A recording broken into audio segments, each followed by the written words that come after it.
Hi viewers, ఎలా ఉన్నారు? బాగున్నారా? అందరూ బాగుండాలని కోరుకుంటూ ప్రేమలో డేవిల్ స్టోరీ నచ్చితే లైక్ చేయండి, కామెంట్ చేయండి, సబ్స్క్రైబ్ చేయండి ప్లీజ్. ఇంటి లోపలికి ఒక టైప్ ఆఫ్ తుఫాన్ మొదలవుతుంటే బయట బ్లాక్ క్లౌడ్స్తో పెద్దగా తుఫాన్ లాంటి వర్షం స్టార్ట్ అయిపోతుంది. దక్ష తల మీద ఒక చెయ్యి, ఆమె చుట్టూ ఒక చెయ్యి వేసి చాలా జాగ్రత్తగా పట్టుకునే ఉంటాడు ఆదర్శ్. శివ చైర్లో నుంచి పైకి లేచి మీడియా వాళ్ళందరికి వైపు చూస్తూ, ఈరోజు ఇక్కడ జరగాల్సిన కార్యక్రమం ఇక్కడితో ఎండ్ అయిపోయింది.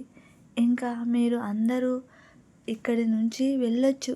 బట్ ఒక్కటి గుర్తుపెట్టుకోండి, ఈ న్యూస్ అన్నీ కూడా బాగా కవర్ చేయండి.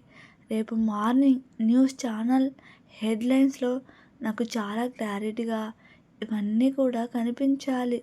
ద గ్రేట్ శివాంశ్ రాయ్ సింఘానియా వాడి పెళ్ళిని ఆపేశాడు. దానికి రీజన్ తనకి కాదు, ఏ వైఫ్ మిస్ దక్షాయిని.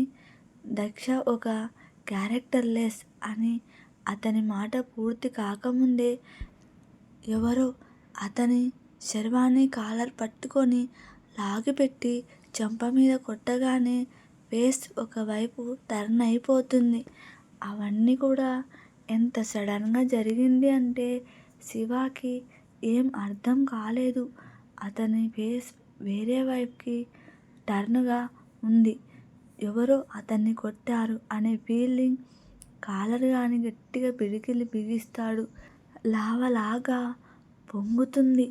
ఎంత కోపంగా ఉంటాడంటే ఇప్పటికిప్పుడే కొట్టిన పర్సన్ని ముక్కలుగా నరకాలి అని ఆలోచించే టైంలోనే సావిత్రి గారి నోటి నుంచి అను అనే మాట అతని చెవిన పడి శివ కొన్ని క్షణాలు అలాగే స్టక్ అయిపోతాడు. తల మాత్రమే తిప్పి సావిత్రి గారి వైపు చూస్తాడు. ఆవిడ తన వెనుక సైడ్ను చూస్తూ ఉంటాడు. ఆవిడ కంట్లో కన్నీళ్ళు వస్తూ ఉంటుంది. అండ్ తన మమ్మీ కళ్ళల్లో కనిపిస్తున్న హ్యాపీనెస్ బట్టి ఇది తన భ్రమ కాదు, నిజం అని అనిపించగానే సావిత్రి గారి చూపులనే ఫాలో చేస్తూ చాలా అంటే చాలా ధైర్యం తెచ్చుకొని వెనక్కి తిరిగి చూసిన శివాకి ప్రపంచమే స్తంభించిపోయినట్టు అనిపిస్తుంది. తనకి ఎదురుగా ఉన్న వ్యక్తి వైపు చూస్తున్న శివ కంట్లో కన్నీళ్లతో పాటు పెదవుల మీద అనన్య అని పేరు వస్తుంది. అక్కడున్న వాళ్ళందరూ కూడా షాకింగ్ ఎక్స్ప్రెషన్స్తోనే అనన్య వైపు చూస్తూ ఉంటారు. ఆదర్శ్ మాత్రం ఫేస్ మీద ఏ ఎక్స్ప్రెషన్స్ లేకుండా తన చెల్లిని పట్టుకొని అనన్య వైపు చూస్తూ ఉంటాడు. కానీ అక్కడే ఉన్న ఒక వ్యక్తి అనన్య బ్రతికి ఉండడం చూసి అతని బాడీ అంతా కూడా శివర్ అవుతూ నుదటి మీద చెమటలు పడుతూ ఉంటే ఎవరు చూడకుండా అక్కడి నుంచి మెల్లగా బయటకి తప్పించుకుంటాడు. అనన్య వైపు చూస్తూ నువ్వు బ్రతికే ఉన్నావా అను అని నమ్మలేనట్టుగానే 2 అడుగులు ఆమె వైపు వేసి హగ్గు వేసుకోవాలనే టైంకి అతన్ని మధ్యలోనే ఆపి, ఎందుకు బ్రతకకుండా చనిపోయి ఉంటే బాగుండేదా నేను అడుగుతుంది అనన్య. అసలు ఏం మాట్లాడుతున్నావు నువ్వు? నాకు ఇప్పటికీ నమ్మబుద్ధి కావడం లేదు. నువ్వు మా కళ్ళ ముందు ఉన్నావు, నీకు ఏం కాలేదు. అసలు ఎక్కడున్నావు నువ్వు? ఇప్పటి వరకు నీకోసం మేము అందరం ఎంత నరకం చూసాం తెలుసా అని అడుగుతాడు శివ. ఆ మాటలు విని అనన్య ఫేస్ మీదకి ఒక జీవం లేని నవ్వు వచ్చి చేరుతుంది. అలాగే శివ వైపు చూస్తూ, నేను కూడా నమ్మలేకపోతున్నాను. అసలు ఇప్పటికీ కూడా నమ్మడానికి కష్టంగా ఉంది.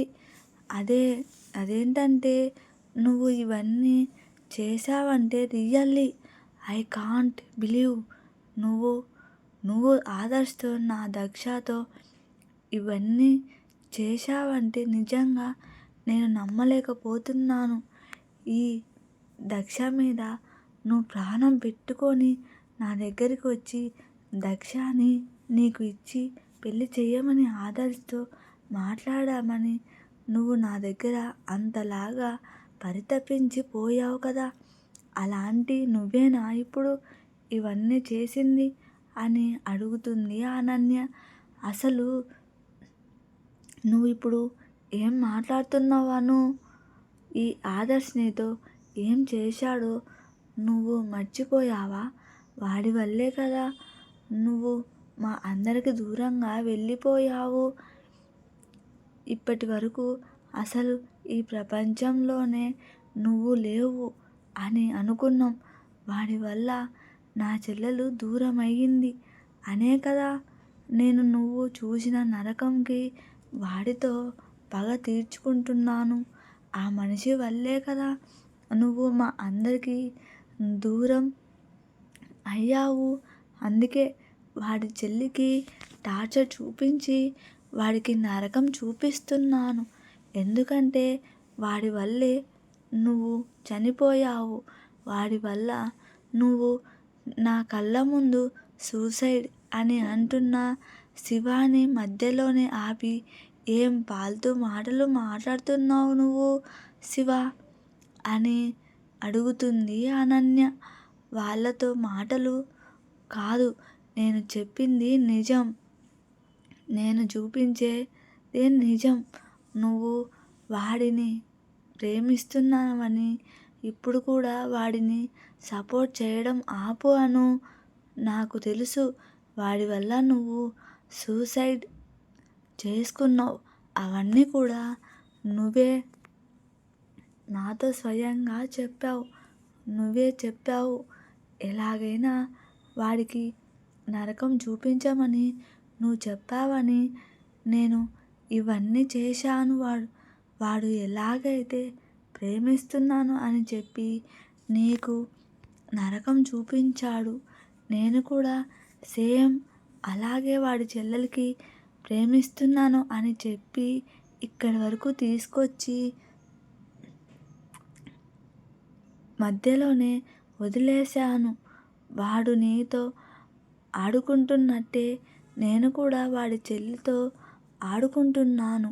ఇప్పుడు చూడు వాడి వల్ల నువ్వు నరకం చూస్తే నా వల్ల వాడు చెల్లి నరకం చూస్తూ వాడు కూడా రక్త కన్నీరు కారుస్తాడు అని అంటాడు శివ. శివ మాటలు వింటున్న అనన్య తల పట్టుకొని ఏం చేయాలో తెలియక కంటి నిండా కన్నీళ్లతో వెనక్కి తిరిగి ఆదర్శ అండ్ దక్ష వైపు చూస్తుంది. ఆ రోజు ఫస్ట్ టైం ఆదర్శ్ కళ్ళల్లో పెయిన్ కనిపిస్తుంది. ఆమెకెప్పుడు అంటే ఎప్పుడు కూడా అతని కళ్ళల్లో ఇలాంటి పెయిన్ తను ఎప్పుడు చూడలేదు. కానీ ఈరోజు ఫస్ట్ టైం అతని కళ్ళల్లో ఒకలాంటి పెయిన్ చూడడంతో అనన్య కంట్లో నుంచి ఆగకుండా కన్నీళ్ళు అలా చెంపల మీదుగా కిందకి జారుతాయి. ప్యాలెస్ లోపల అందరూ కూడా అనన్య మాటలకి షాకింగ్గా ఉంటారు.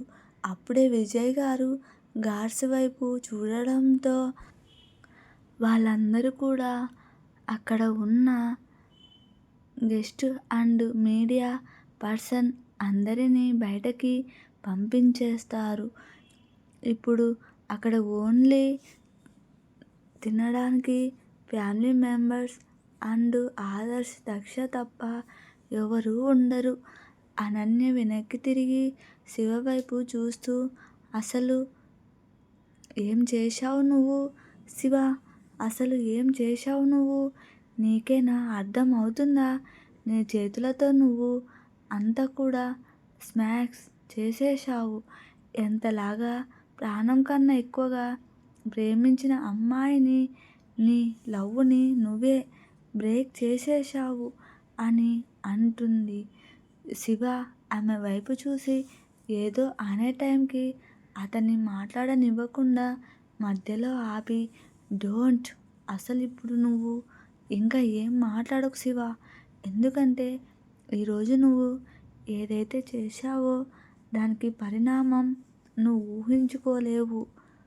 ఒక మిస్అండర్‌స్టాండింగ్, ఒక డౌట్‌ని నీ మనసులో నువ్వు పెంచుకున్న కోపం, పగ వల్ల అంతా కూడా బ్రేక్ చేసే శివ.